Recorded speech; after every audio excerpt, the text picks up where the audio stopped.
All right, Shalom. First and foremost, I want to begin by giving all praise, honor, and glory to Yahweh, Ba'ashem Yahweh Shai. Double honors to the head apostles and elders of Great Millstone. Also want to say Shalom, much due honors and respect to all you brothers that's continuing to labor in this work, not becoming faint in your watch, but pushing out this gospel in all true faith and sincerity. So yeah, in this lesson, just want to get into the prophets, all right, and the fact that the Heavenly Father actually equipped his men with the necessary tools to be preserved, all right? The Lord equipped his men with certain attributes that by default is going to preserve us from this upcoming destruction. And that main attribute is sight, being able to see. Because even on any level, all right, your sight is king, man. Out of all the senses you possess, if you take away, your hearing or your speaking, well, as long as you got your sight, you're able to survive, man. And like I always make mention of, if you consider the works of the Most High, then it actually will give you an inkling of how the Most High get down, or the character of the Most High, man. All right? For instance, a seed, it takes time to grow, or, a baby being born, the baby don't come out just speaking. Well, this is the Most High giving you an inside track on how to deal with him. You got to consider his works. When you consider that everything comes in its due season, like when you plant a seed and it takes time for it to grow and blossom, well, when you understand that and digest that, then you understand that to deal with the Most High, you must be patient. All right? So when you actually consider the works of the Most High, it gives you insight on how his character is. And one of the main things that the Lord set up for you to examine is light, man, and sight. When you consider that and how important it is, then you should appreciate more by being able to see the impending danger on the horizon, man. Because without your sight, you're pretty much vulnerable. All right? So yeah, with that, I want to start off in the book of Psalms.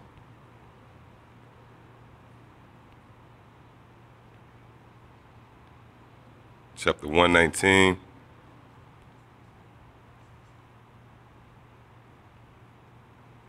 And verse 105.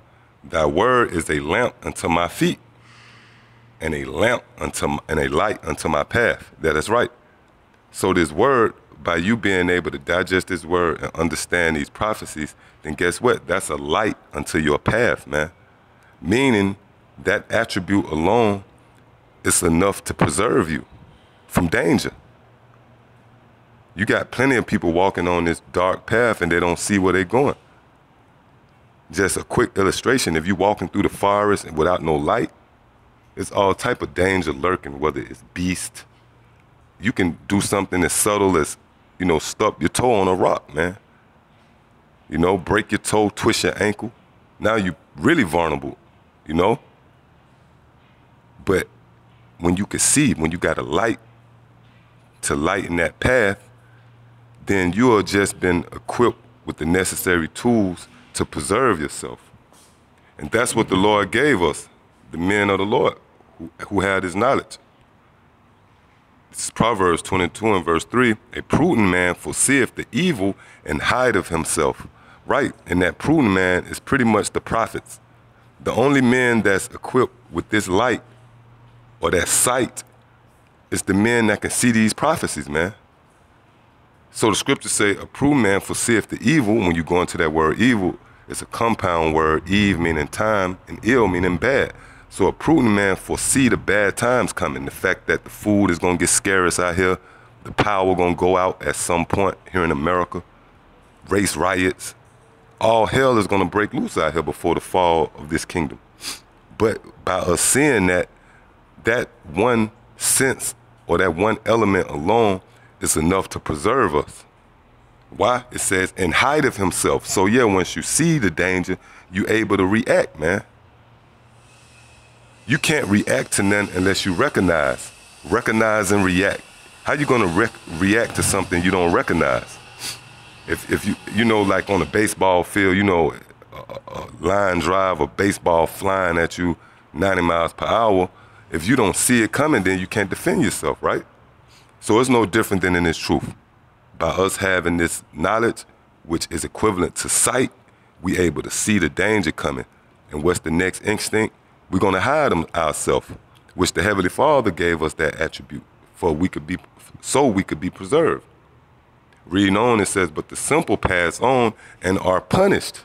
Yes, so those who are simple and concerning these scriptures, they're going to be punished because they don't know what's going on. They haven't been equipped with the necessary tools for their preservation, to preserve them. Because, you know, when you're coming up in this black culture in the church, they have you think that you just sit back and the Lord is going to just spring into action and deliver you.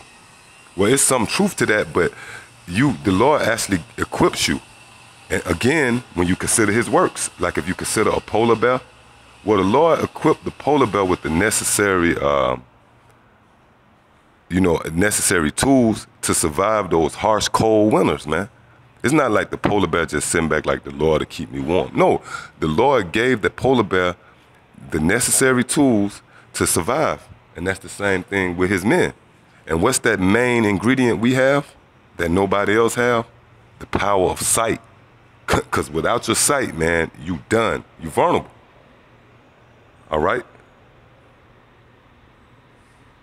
And only the prophets, which when you go into that word prophet, matter of fact, let me just get a quick precept. This is 1 Samuel chapter 9 and verse 9.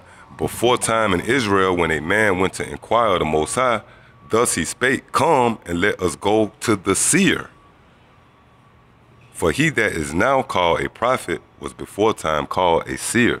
Yeah, and the word prophet and seer actually is intangible, man.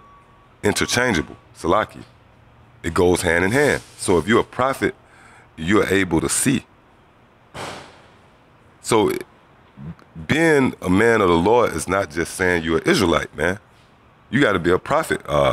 Pursuant to Revelation, the 19th chapter, the 10th verse, where the angel told John the testimony of Yahweh Shai is what? The spirit of prophecy, man. Which being able to see, again, is a major attribute or a major tool that's critical to your survival, man. That's the thing that's going to preserve us, man. All right? And the Lord, Yahweh Ba'ashem Yahweh Shai, was gracious enough to equip us with this. That's why a lot of men who lose their sight, well, they're going to be destroyed. All right? It's because of your own lust, you know, that you end up in the situation that you're in. All right?